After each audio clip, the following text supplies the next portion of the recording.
आपली पत्ती निघत नाही, आपली पत्ती कधी निघत ना. तुम्हाला त्याने जागा केलं आपल्याला.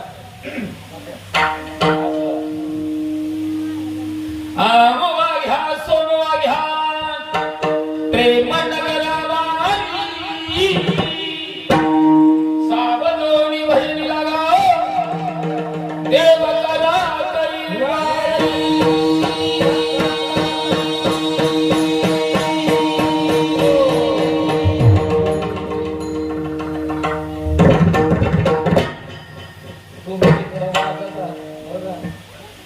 बसलेला असं वाजितो बरोबर, पण त्याने कणिक सुद्धा आता त्याने कणिक का लावली त्याला विनोद नका समजू. त्याने कणिक का लावली माहितीये का, वाजवणं तेवढ्या क्वालिटीचं आहे म्हणून ते खाली तयार ते कसं कसं कर. आता वाजवणारे प्रकार 3 झालेले सध्या. हा कृष्णा बुवा किती 3. वाजवणं वेगळं, बदलणं आणि तिसरं ठोकणं वेगळं. अशा तात्यासारखा ताकदीचं वाजवणारा असल्या अंगात ताल ताल शिवाला तरी काय विडार विडार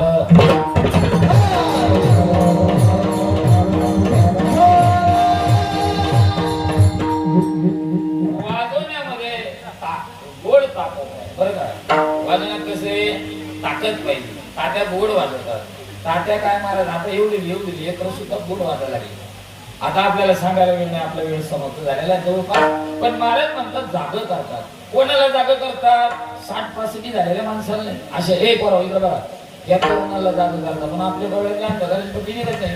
आजचा तरुण म्हणतो महाराज तिकडे कीर्तनाला येण्याबद्दल मी काही नाही हो, पण मी जर कीर्तनाला आलो ना आणि आमच्या आई बापाला जर मी घरी नाही दिसलो ना तर आमच्या आई बापाला असं घर आहे ना कसं होतं असं उचलून टाकतं. आणि त्याच्या पुढे ते तरुण म्हणतो आई बापा तर जाऊ द्या महाराज कितीला होतो शाळेत 5वीला माझ्याकडे लक्ष नाही.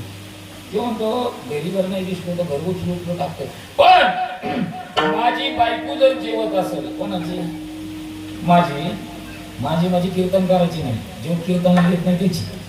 माझी बायको जेवत असेल आणि तिला जर मी जेवताना नाही दिसलो, मी जर नाही दिसलो तिला अन्न कसं लागत मोठ्याने बोल मोठे कडू लागत. काय अनुभव आहे दांड याचा. याला हसू नका, खरं बोलला त्याच्या नावाने टाळ्या सगळे लागत. हे कुठपर्यंत लागत माहिती बाळा, जोपर्यंत तुमचे पंचकर्म इंद्रिय पंचेंद्रिय आणि इंद्रिय बलवान आहे तोपर्यंत घरच्याला आपलं एकदा इंद्रिय मावळे इंद्रिय मावळली आला बाबूला. आता एकदा इंद्रिय मावळे ना ज्या बायकोला अन्न करू लागत होतं तात्या काय लागत होतं आणि या करुदासाने तिथं बसवा पुढे कधी 60-65 झाल्या नाक मोख गळू लागले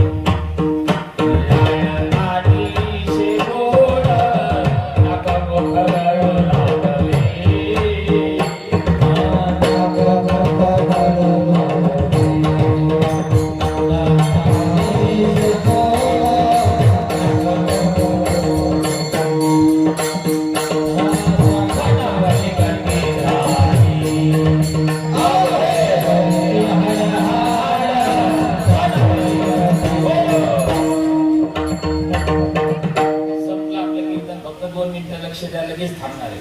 जेव्हा कसं आपल्या बाबाचं अन्न कसं लागत होतं कधी तरुणपणा.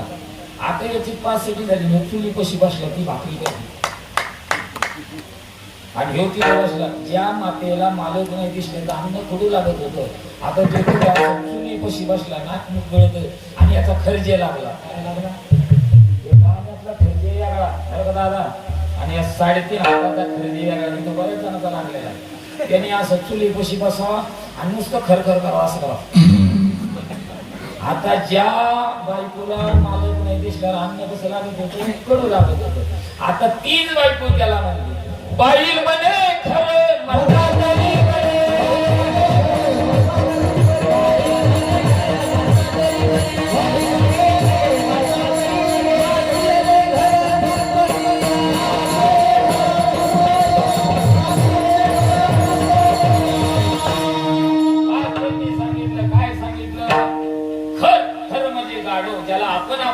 आपलं घर आपल्याला आणि घराच्या बाहेर जाऊन म्हणतो आतापर्यंत मला मी वाटत होतं हे माझे, पण हे मला आता कोणी हाड म्हणतंय, कोणी खरं म्हणतात, मग म्हणतो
नाही मोठी शोकांतिका आहे विठाला.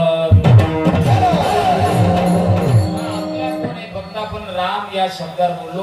तुकोबर आहे म्हणतात मी राम कंठात धारण केला, परिणाम झाला, वैकुंठात गेलो, वैकुंठातून खाली आलो. वडल्या पुण्याचं उदाहरण महाराजांनी दिलं, त्याची परंपरा नाटा कृष्ण आणि हरी योगायोग आला तर कधीतरी पाहू. महाराज म्हणतात हे जर कंठात धारण केलं, पण याच्या उत्तरार्धात तिने चुके फेरा गर्भवास. राम नामाने फेरा चुकेल का? महाराज म्हणतात का चुकणार नाही. गर्भवासाचं केवढे दुःख असू द्या, काय सांगू गर्भीची या आम्हाला सगळं माहिती. तुकोबर आहे म्हणतात जे नाम कंठात धारण करायचं सांगतो ना, केवढे दुःख असू द्या. गर्भवासाचे दुःख न येता दाता हृदयासता नाम तुझे कोणतं नामी ढोब्बार.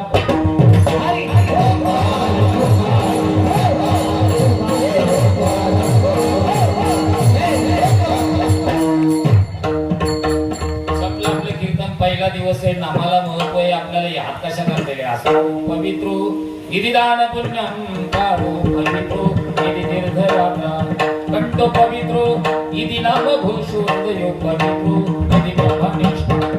एकदा वर हात करा सगळे, जिथं जिथं बसलेले तिथं हे भजन आपल्याला एक नाही एक दिवस कुठं ना कुठं तरी संकटाला कामाशिवाय राहणार नाही. तिकडं प्रतापगड आतला आतला शाबास शाबास तेच असं प्रेमाने भजन करा. विठ्ठल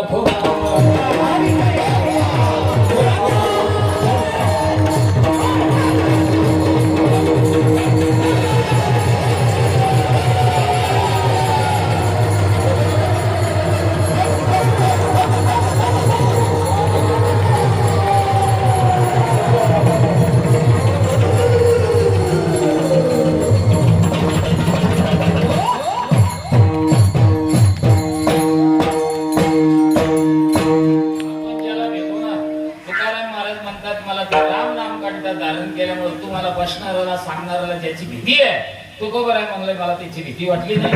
माझ्याकडे एक दिवस काळ आला, मी काळाच्या तोंडात मारली. ऐका ना काळाच्या तोंडात मारली. जशी तोंडात मारली काळाने माग सुद्धा नाही पाहिलं तात्या. काळाने पळ काढला. कसा पळ काढला? दाड दाड दाड दाड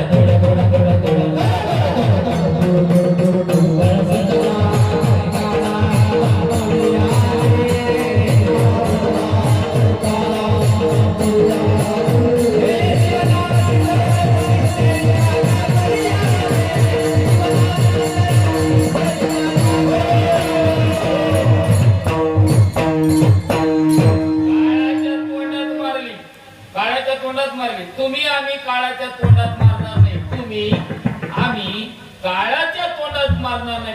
काळ आपल्या मारणार नाही त्याच्याकरता रामकंठी धरा आणि तेने थुके फेरा गर्भवास. महाराज म्हणतात मी त्याच्या तोंडात मारली. कशामुळे मारली? माझ्या पाठीवर प्रभू नामाचा भाता होता. त्या भातामुळे मी काय केलं, त्याच्या तोंडात दिली. पुन्हा एकदा ग्रामस्थ मंडळीला धन्यवाद देतो. कधी वेळ गेला कळला नाही. हेच खरा परमार्थाचा आनंद असतो. इथं बोलवलं, आपल्या दर्शनाचा सुयोग गावातील तरुण मंडळी, भजनी मंडळी, महाराज मंडळी, या कार्यक्रमाचे यजमान आदरणीय आमचे सदाशिव पाटील गायकवाड यांनी आम्हाला सगळ्याला संपर्क केला. ही मोठमोठ्या कार्यक्रमात होती, आम्हाला कल्पना नव्हती. मी नितीन महाराजांनी मला पत्रिका पाठवली, म्हणलं हे बी इथं दिसते. आणि मग तात्याने सांगितलं आपल्याला जावंच लागतं. काही दिवसापूर्वी तात्याने संपर्क केला, दर्शनाचा सुयोग घडून गेला. त्यांना धन्यवाद देतो. आणि 3 गोष्टीची सेवा करा. स्वतःची माता पिता, दुसरी धरणी माता, तिसरी गो माता. कळत न कळत आपल्या संकटाला कधी ही सेवा काम येईल सांगता येणार नाही. म्हणून माझ्या जीवनात बसणारे मंडळी ऐका, हे गावी चालू आहे. मी सांगतो, माझ्याकडे स्वतः गोशाळा नाही बसणाऱ्यापैकी बरेच जण मला ओळखीते, मीही त्यांना ओळखतो. मी कीर्तनाच्या माध्यमातून आतापर्यंत गोमातेची सेवा करत असताना तुमचं काही आमचं काही मिळून या संभाजीनगर जिल्हा आणि जालना जिल्ह्यातल्या जेवढ्या गोशाळा आहेत, या गोशाळेला गोमातेच्या चाऱ्या करता आतापर्यंत गोमातेच्या चाऱ्या करता 15,21,000 रुपयाचा गोमातेला चारा. बसणाऱ्या मंडळीला विनंती, आपल्या जवळचीच गोशाळा आहे, हरिभक्ती परायण भजन सम्राट आमचे किशोर महाराज दिवटे आता शब्द दिलेला आहे, आपण शब्द पाळला पाहिजे. म्हणून त्यांनी आता लाख रुपयाचा चारा धाराशिव मधून खरेदी केलेला आहे. बसणाऱ्या माता बहिणी पुरुष मंडळीला माझी विनंती, कोणाला आग्रह नाही, पण दिवटे महाराजांच्या गोशाळेला उदार अंतकरणाने त्या गोसेवकाला सहकार्य करा असा संदेश देतो. महाराज म्हणतात मी काळाच्या तोंडात का मारली, माझ्याजवळ काय होतं रामनामाचा भाव.